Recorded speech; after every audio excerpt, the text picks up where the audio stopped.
Assalamualaikum warahmatullahi wabarakatuh. Alhamdulillah, alhamdulillahilladzi anjalal Qur'an huda linnasi wa bainati minal huda wal furqan.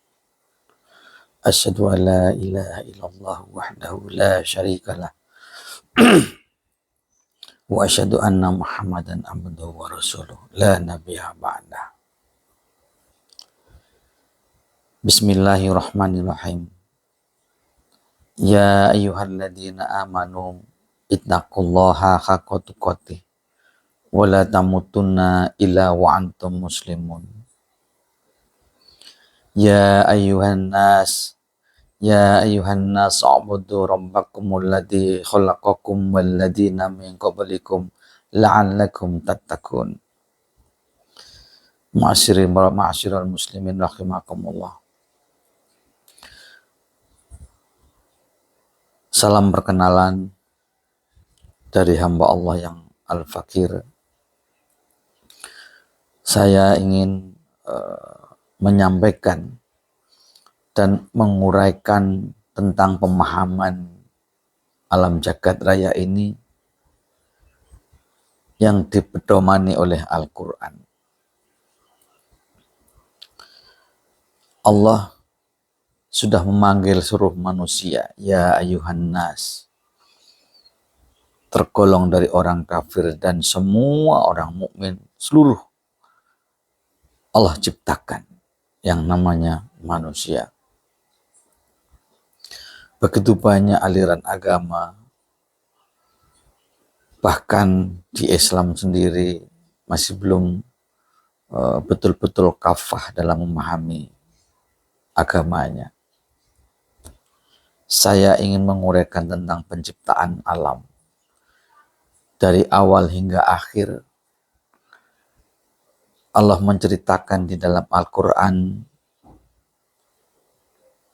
penuh dari start hingga finish, dari mulai kelahiran atau kehidupan sampai dengan kematian, dari awal penciptaan hingga pengakhiran.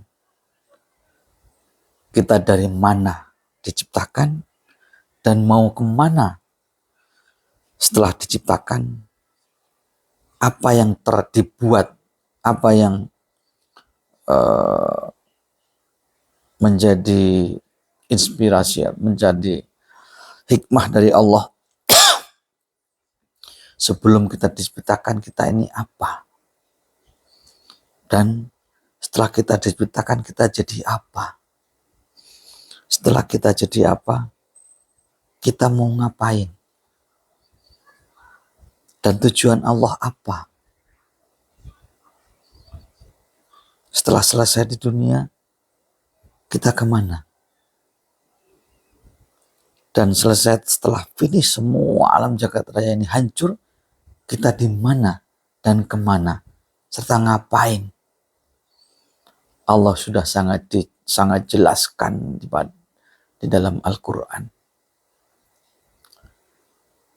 Secara gamblang dari awal penciptaan, maksud, tujuan, visi, misi, dan lain sebagainya. Allah sangat terang benderang menceritakan di dalam Al-Quran. Tapi Allah memberikan pemahaman kepada orang-orang yang dapat hidayah. Sebenarnya hidayah itu Allah sudah memberikan kepada seluruh hambanya. Akan tetapi hambanya yang menutup diri. Karena itu bagian dari skenario Allah. Baiklah, dari awal Allah dahulunya menciptakan Al-Quran sebelum alam jagat raya diciptakan, sebelum Allah menciptakan ruang dan waktu. Seperti sutradara, sebelum menciptakan film, memberi skenario, maka sutradara itu menciptakan manuskripnya untuk dibaca oleh para aktor-aktor. Dia akan bercerita tentang inspirasi, ditulis di dalam buku. Skripnya itu maka menjadi kitab bagi para aktor-aktor, bagi sutradara juga, untuk menciptakan suatu film, suatu karya yang luar biasa menurut manusia. Begitu juga Allah. Sebelum menciptakan alam jagat raya ini, Allah sudah menciptakan Al-Quranul Karim. Ya. Sebelum penciptaan alam jagat raya ini, sebelum Allah menciptakan ruang dan waktu, Allah sudah menciptakan Al-Quranul Karim. Dan semua skenario-nya sudah ditulis di situ. Bedanya di mana dengan sutradara? Bahkan sutradaranya adalah bagian dari ciptaan Allah. Di dalam menciptakan suatu cerita, film, maka sutradara ini akan menulis di manuskrip di dalam kitab itu, tapi dibatasi, ya, dibatasi oleh keterbatasan sebagai makhluk. Tapi Allah tidak. Allah menciptakan segala sesuatu itu ada aturannya, dibatasi dengan kemampuan Allah, dibatasi, dibatasi oleh kekuasaan Allah. Allah kuasa segala sesuatu, tapi manusia dibatasi pikirannya, bahkan kemampuan manusia dibatasi. Setelah penciptaan Al-Quran, maka Allah menciptakan alam jagat raya sesuai dengan cerita yang telah Allah ciptakan di dalam Al-Quran.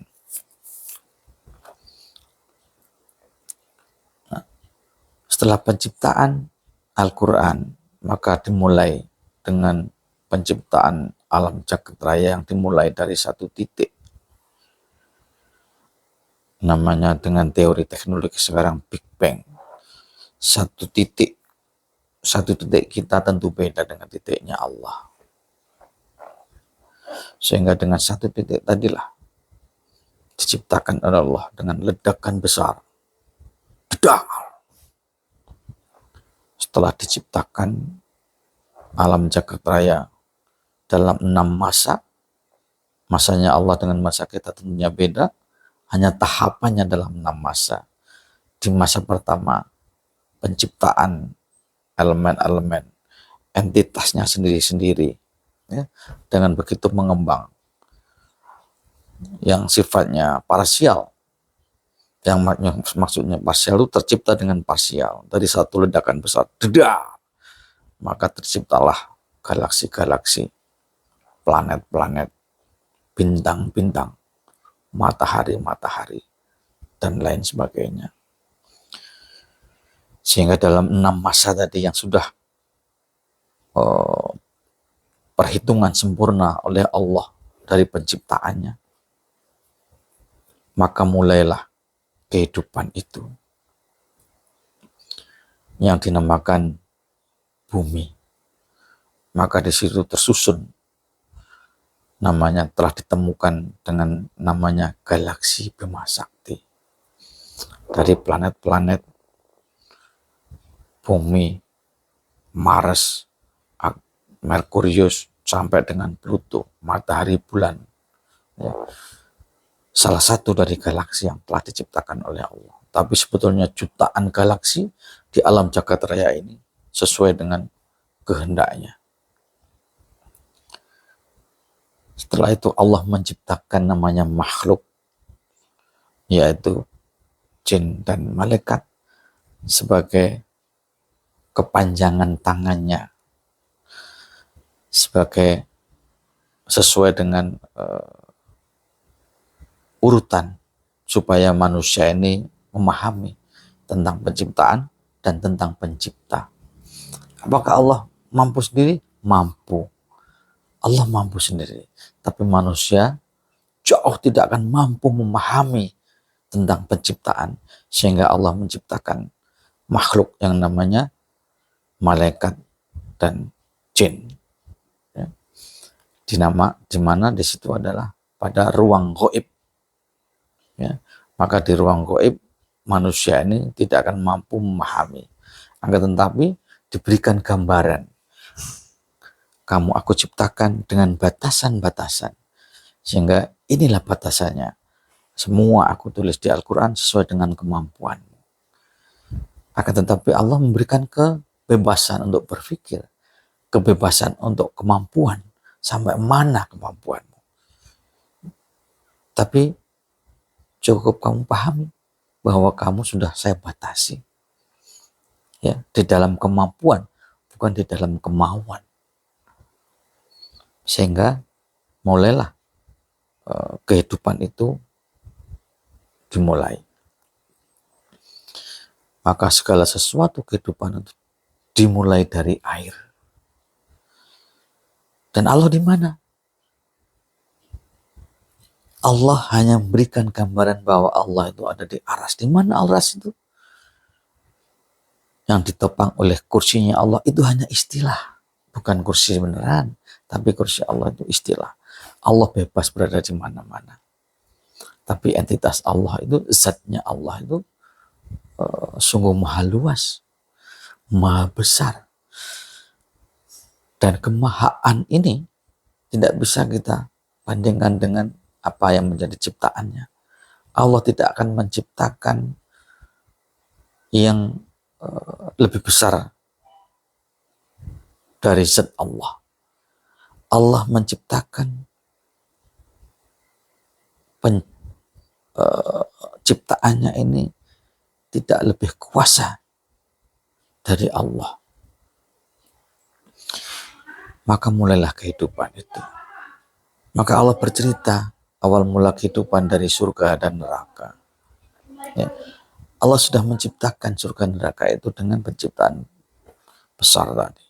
Tetapi kita tidak terjangkau. Ya, kita tidak terjangkau untuk memahami tentang surga neraka yang eksistensinya ada di alam gaib. Saat ini kita tidak tahu. Sehingga dimulailah Allah menciptakan Nabi Adam. Dan Allah cerita kepada Jibril, "Hei Jibril, sesungguhnya aku ini akan menciptakan manusia di muka bumi untuk merawat, untuk memimpin. Khalifah fil ard." Ya, menjadi wakilku untuk di bumi. Tapi itu karena dia Allah. Ya. Itu semua kehendak Allah menciptakan manusia itu. Sehingga cara memahaminya adalah kenapa? Oh enggak kenapa. Kita sudah diciptakan dan kenapa Allah menciptakan? Sudah ditulis di dalam Al-Quran. Kenapa kita diciptakan? Dan kita tidak bisa menolak atas kehendak Allah. Allah menghendaki segala sesuatu jadi maka jadi, kun fayakun. Ya. Nah, untuk sementara di episode pertama ini, episode perkenalan ini, saya mengawali dari penciptaan alam jagat raya. Dari awal ya, kita masih dalam penciptaan alam jagat raya. Sehingga penciptaan manusia Nabi Adam. Apakah sudah ada bumi? Sudah. Segala sesuatu alam jagat raya dengan struktur yang telah diciptakan oleh Allah, semuanya sudah ada. Sehingga Allah menciptakan Nabi Adam dari tanah tadi, langsung diciptakan oleh Allah. Kun fayakun. Tidak melalui proses. Jadi, maka diperintahkan oleh Allah. Kamu hidup di surga. Ya. Kenapa Allah menciptakan Nabi Adam dengan sendiri dulu? Biar manusia tahu kehendak Allah dari penciptaan awal. Ya. Tidak langsung. Enggak. Tapi Allah bisa. Bila Allah menghendaki bisa. Akan tetapi Allah ingin memulai dari nomor satu. Supaya manusia ini yang diciptakan memahami. Demikian insya Allah kita lanjut di episode berikutnya. Kami hanya sekedar mencoba menjelaskan tentang penciptaan. Apabila ada ketidakcocokan atau ada sesuatu yang tidak sepaham, boleh chat, boleh komen di catatan kaki, boleh di beranda, boleh. Kita akan diskusi. Semua dasarnya dari mana? Dari Al-Quranul Karim, ya. Supaya kita memahami kepada seluruh saudara-saudara kita umat Nabi Muhammad ini, supaya paham, sama-sama kita berguru. Demikian, billahi taufiq wal hidayah. Wassalamualaikum warahmatullahi wabarakatuh.